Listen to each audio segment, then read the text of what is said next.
Fala pessoal, Shalom no coração, bem-vindos ao nosso devocional. Como é bom começar o dia aqui com você, segunda a sexta, 7h30 da manhã, e eu já conto com o seu like que nos ajuda tanto para que esse vídeo seja recomendado a outras pessoas. E se você é novo ou nova por aqui, se inscreve no canal, ativa o sininho das notificações. Quem está com a gente todo dia, que a grande maioria já é inscrito no canal, mas sabia que tem gente que vem todo dia, ouve, assiste o devocional, mas que não é inscrito no canal, se inscreva, nos ajude a batermos essa meta de 1.000 inscritos, já estamos pertinho disso e eu conto com você, principalmente com o coração aberto, o ouvido aberto, para nós mergulharmos juntos na palavra de Deus nesse primeiro momento do dia. Primeiro para alguns. Eu sei que outros acordam um pouco mais cedo e tem uma turma que assiste sempre depois, ou meio-dia, ou até deixa para o anoitecer. Tiago, quando eu vou dormir, antes de dormir, eu assisto o devocional para dormir bem. Então que sejam todos bem-vindos e eu sei que o Senhor Deus tem feito maravilhas através da sua palavra nos nossos devocionais. Hoje eu quero compartilhar com vocês, gente, um texto. Na verdade, são alguns textos que estão em Mateus capítulo 2. Na segunda-feira nós falamos sobre o nascimento de Jesus pela perspectiva de Maria, a visita que o anjo teve até Maria, a experiência que ela teve, as lições que ali estão. E ontem eu falei desse nascimento pela perspectiva de José.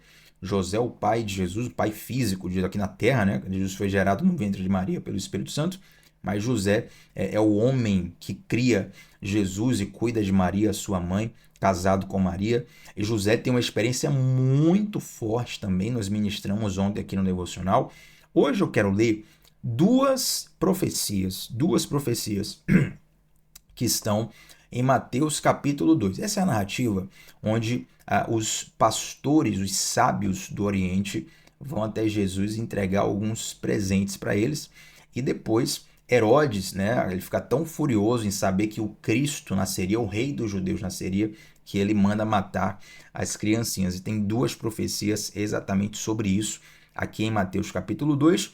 Nós vamos ler esses dois versículos e eu vou contextualizar o texto para você. E aí, se você quiser, Tiago, eu quero ler mais desse texto, pode ler em casa, fique à vontade durante o dia para ler Mateus capítulo 2 e com certeza Deus falará profundamente no seu coração. Então, os dois versículos que nós vamos ler aqui são os versículos, deixa eu ver aqui, eu não anotei para os versículos. O primeiro é aqui versículo 6, né? Vamos ler os 5 e 6, versículo 5 e 6, e a segunda dupla de versículos estão nos versículos 17 e 18. Versículos 5 e 6 e versículos 17 e 18 de Mateus capítulo 2. Vamos ler Mateus 2, versículos 5 e 6. Olha o que está escrito.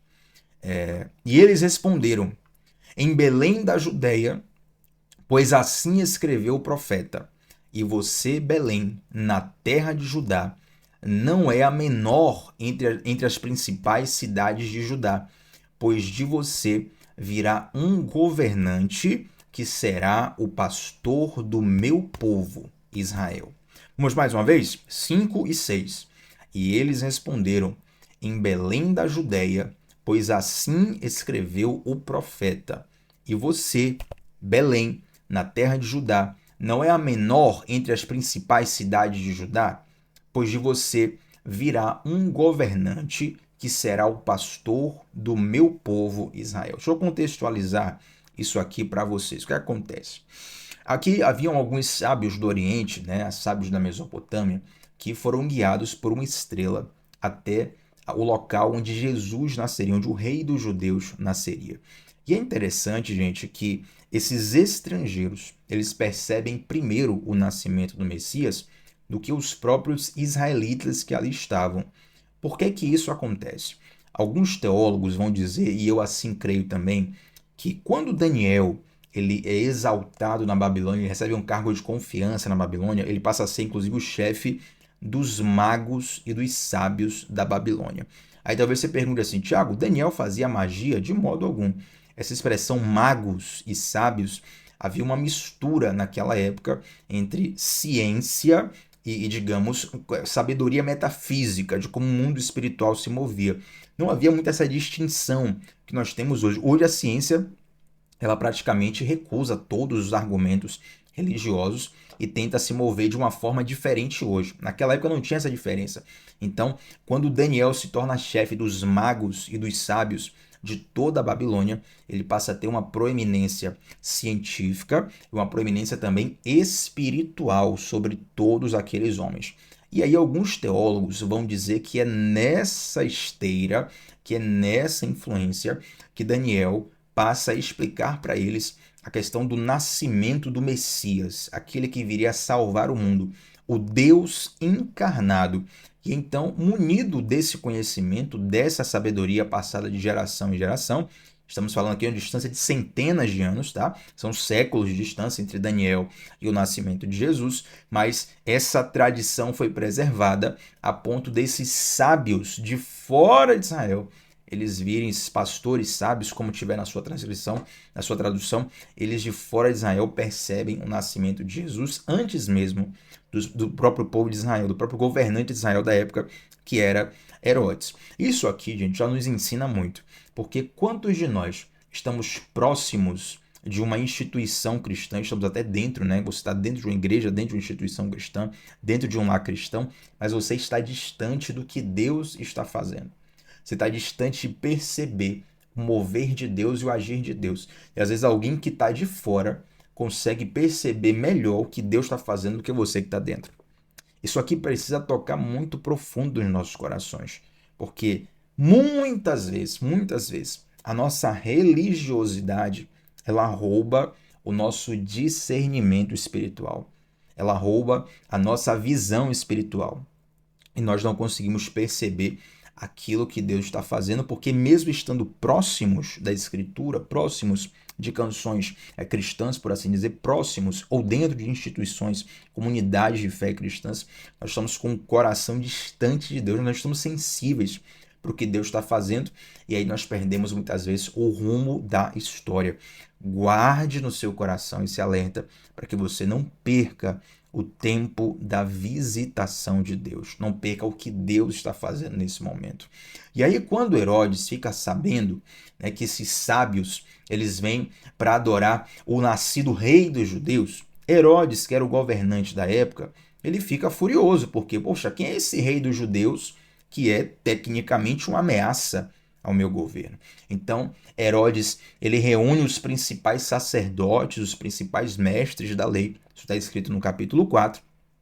E aí, esses sacerdotes e mestres da lei vão confirmar que realmente em Belém poderia acontecer o nascimento do Messias por conta dessa profecia que nós acabamos de ler. Essa declaração profética é uma resposta dos sábios e dos mestres da lei a essa pergunta de Herodes.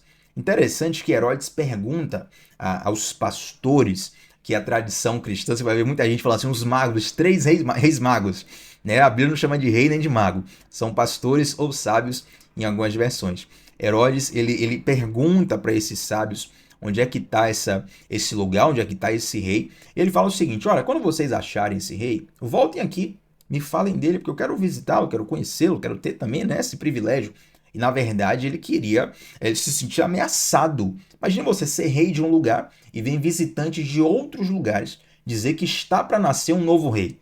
Então você se sente ameaçado no seu reino e era assim que Herodes se sentia. E eu acho interessante, gente, que os sábios eles encontram Jesus, eles entregam os presentes a Jesus e no versículo 12, olha o que está escrito. Quando chegou a hora de partir, estamos falando dos pastores, tá? Retornaram para a sua terra por outro caminho, pois haviam sido avisados em sonho para não voltar a Herodes. Quando chegou a hora de partir, retornaram para a sua terra por outro caminho, pois haviam sido avisados em sonho para não voltar a Herodes. Nós estamos aqui diante da faceta do Deus da providência.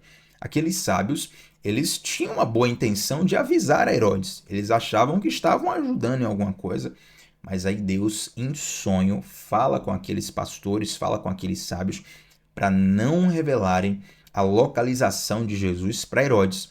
Então, eles estão aqui, gente, os pastores estão aqui nesse momento, diante de um dilema muito grande. Uma direção, a voz de um homem que é poderoso na terra e a direção de Deus que foi dada por sonho a eles. E quantas vezes nós ficamos numa dividida entre a voz dos homens e a voz de Deus?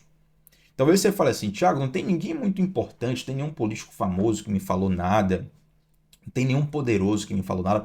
Mas muitas vezes a pressão da sociedade, a pressão cultural para que você seja algo, para que você haja de determinada forma, para que você trilhe determinados caminhos da vida, isso faz uma pressão no seu coração.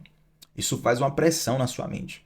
Aí fica de um lado a voz da sociedade, do outro lado a voz de Deus. E muitas vezes essas vozes são conflitantes. Quando você agrada um, se desagrada outro. A própria Bíblia vai dizer que nós não podemos ser amigos de Deus e amigos do mundo ao mesmo tempo.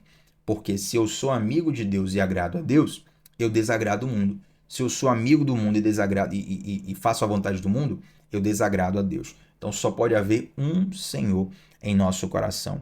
E note como esses sábios eles tomam a decisão correta. Eles seguem a direção de Deus. Mesmo que houvesse uma pressão muito forte, era um comando governamental, um comando monárquico que viera sobre eles, mas eles resolvem obedecer à voz de Deus. Então eles saem, eles não voltam para Herodes, eles vão embora. E isso, gente, desperta a fúria muito fortemente de Herodes. Se a gente fosse ler o capítulo inteiro aqui, você veria essa narrativa da fúria de Herodes, que gera uma matança muito triste, um dos relatos mais tristes do Evangelho, que é uma matança que Herodes providencia a fim de atingir Jesus, né? Vamos ler o versículo 13 aqui para você entender. Daqui a pouco a gente lê a segunda profecia que está aqui nesse capítulo. Mas eu quero ler o versículo 13 com você. Olha o que diz. Depois que os sábios partiram, um anjo do Senhor apareceu a José em sonho. Levante-se, disse o anjo, fuja para o Egito com o menino e sua mãe. Esse menino aqui é o menino Jesus. Fique lá até eu lhe dizer que volte, pois Herodes vai procurar o menino a fim de matá-lo. E naquela mesma noite José se levantou e partiu com o menino e Maria, sua mãe, para o Egito, onde ficaram até a morte de Herodes.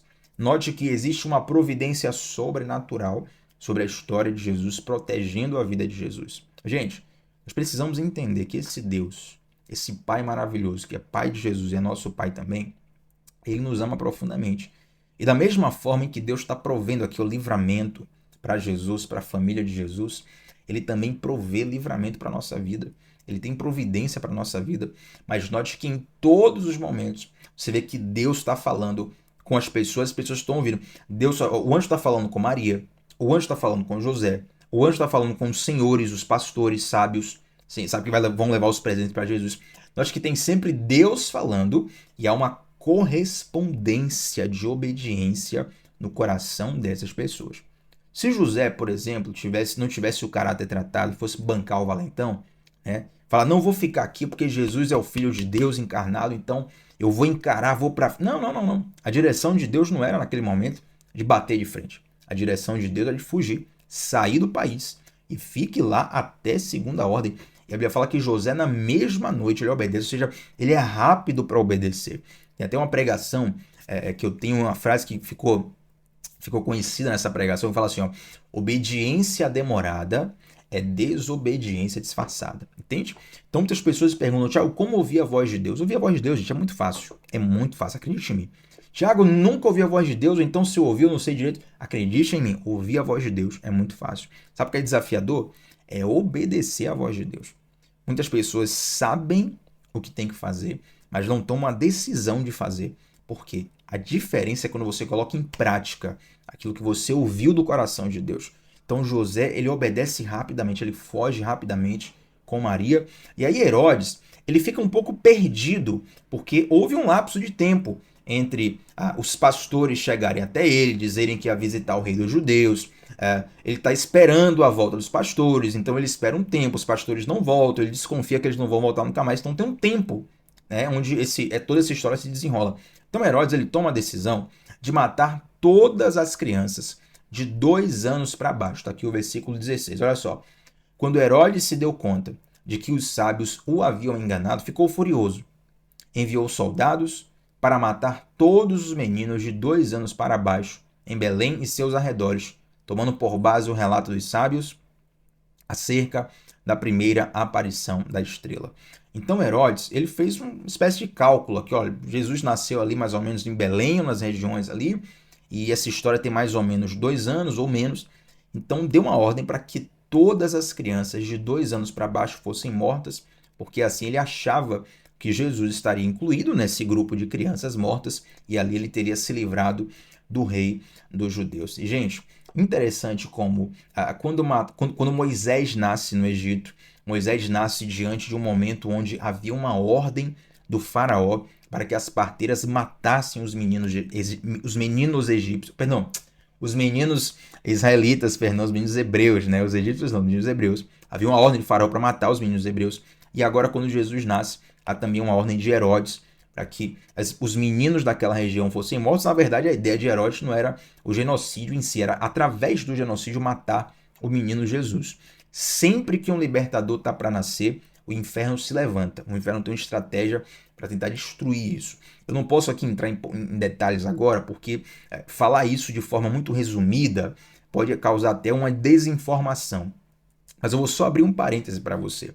No mundo espiritual, o inferno sente quando algo grande está para acontecer. O mundo espiritual todo sente. Eu quero focar no inferno nesse momento. O reino das trevas. O reino das trevas percebe quando algo grande está para acontecer. É por isso que muitas vezes, quando você está perto de uma vitória espiritual, quando você está perto de transicionar o seu nível espiritual, a luta aumenta, a batalha aumenta, a pressão mental em você aumenta, você tem um rebuliço nas suas emoções, porque tem algo que está para romper. E o inferno se levanta para tentar impedir. Então, naquele momento, no Egito, o mundo espiritual sabia que havia alguém especial que estava para nascer, para libertar o povo de Israel do Egito. E nesse momento, o mundo espiritual sabia que o rei dos judeus, aquele que não libertaria apenas Israel do Egito, mas libertaria o mundo do pecado, da escravidão e da condenação, estava para nascer. Com isso, não estou dizendo que Herodes sabia exatamente disso. Herodes foi um governante que teve o seu coração inflamado pelo inferno. Você entende? Então você tem que ter esse discernimento espiritual, que as coisas na sua vida, elas não são por acaso. Você tem que ter essa sabedoria que as coisas na sua vida, gente, tem uma guerra espiritual muito grande sobre a nossa vida, sobre nossos pensamentos, sobre nossos sentimentos. Eu não quero te fazer mergulhar em paranoia, minha ideia não é essa. Mas a minha ideia é também despertar a sua sensibilidade espiritual para você entender que as coisas não se movem apenas desse mundo físico. Entende?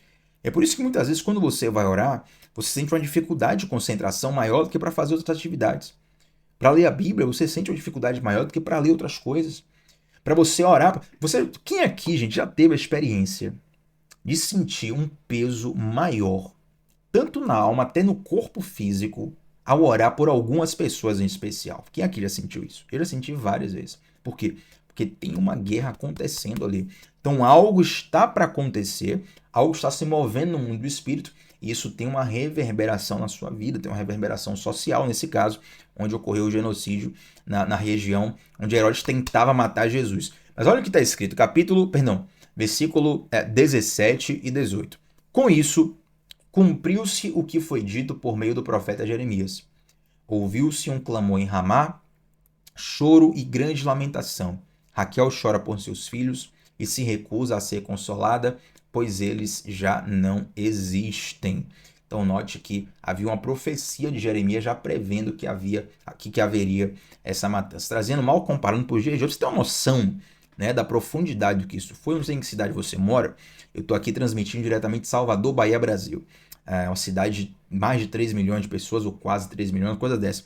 Imagine, gente, que todas as crianças de 2 anos para baixo, na sua cidade, sejam sacrificadas pela ordem direta de um comandante, de um governante, de um imperador, de um monarca. Fala assim, todas as crianças de 2 anos para baixo que sejam mortas. Imagine o tamanho da tragédia que isso seria nos dias de hoje.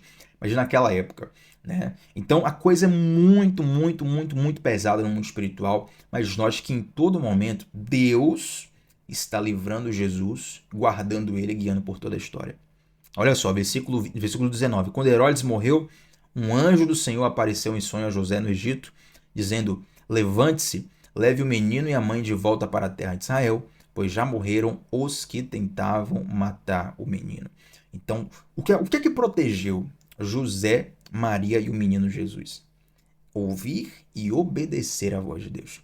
Tem uma canção, e tem tempo que eu não dou indicação de música aqui, né? Mas é uma canção que eu gosto muito, que é do Anderson Bonfim. Tem outras pessoas que cantaram também, mas eu conheci ela na voz do Anderson. Essa música é dele, né? O nome da música é Creio.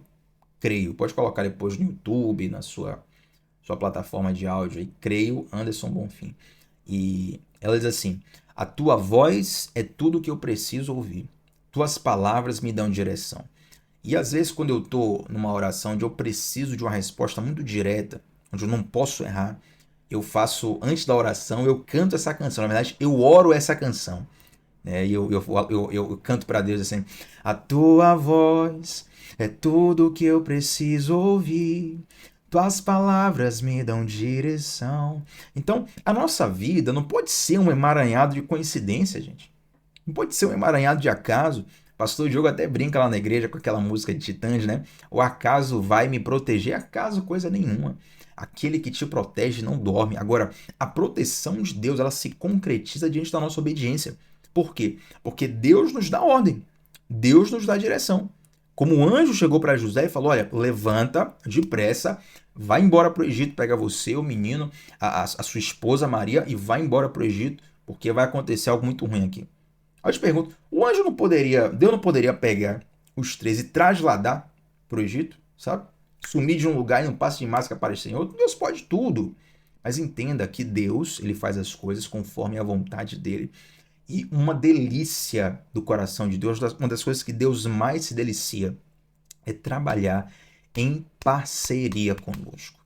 Ou seja, Deus, ele costuma deixar uma parte da história para a gente obedecer, para quê? Para a gente participar daquilo, entende? É como um pai jogando bola com o filho, e aí o pai vai lá, dribla um, dribla outro, dribla outro, dribla outro, aí quando chega perto do gol, ele toca para o filho fazer o gol, porque o prazer dele é participar daquilo, fazer o filho participar daquilo com ele. Então, muitas vezes, Deus deixa uma janela da história, uma janela da situação que nós vivemos, para nossa obediência. Por quê? Para a gente desfrutar do que ele está fazendo. Mas sem obediência, você não consegue viver aquilo que Deus preparou para você. Então eu oro para que essa mensagem entre no seu coração como um despertar. Um despertar de discernimento espiritual, um despertar de sensibilidade espiritual e um despertar para a urgência que nós temos em seguir a vontade de Deus. Amém, gente? Vamos orar juntos? Senhor Deus, nós te adoramos nesse momento. Clamamos a Ti, Senhor, para que em nosso coração haja a sensibilidade à Sua voz. Talvez tenha alguém aqui, Pai, que precisa ouvir a Sua voz de forma clara. Eu te peço, pela Sua misericórdia, pela Sua graça, se revela a nós, Pai, fala ao nosso coração. Nos dá coragem, força e urgência para Te obedecer, Pai. Nós não queremos apenas ouvir a Sua voz para termos uma experiência espetacular para contar por aí, mas queremos realmente, Pai, seguir a Sua voz. Tomar um passo de fé diante daquilo que o Senhor fala conosco. E mesmo quando o nosso coração estiver dividido entre as vozes dos homens, as vozes da sociedade, a Tua voz, Senhor, nos ajuda, Pai, a sermos inclinados a Te ouvir e Te obedecer, em nome de Jesus. Amém, gente? Deixa um like nesse vídeo, seu like ajuda demais. Se inscreva no canal e comenta aqui embaixo como Deus falou contigo através dessa palavra. Eu sempre leio todos os comentários, busco responder todos também. Nem sempre consigo responder todos, mas respondo a maioria ali. Eu sou muito edificado pelo teu feedback e mantenho o nosso encontro marcado de segunda a sexta, 7h30 da manhã, sem falta, para a gente começar o dia mergulhando na palavra de Deus, tá bom? Shalom no teu coração. Até a próxima. Tchau, tchau.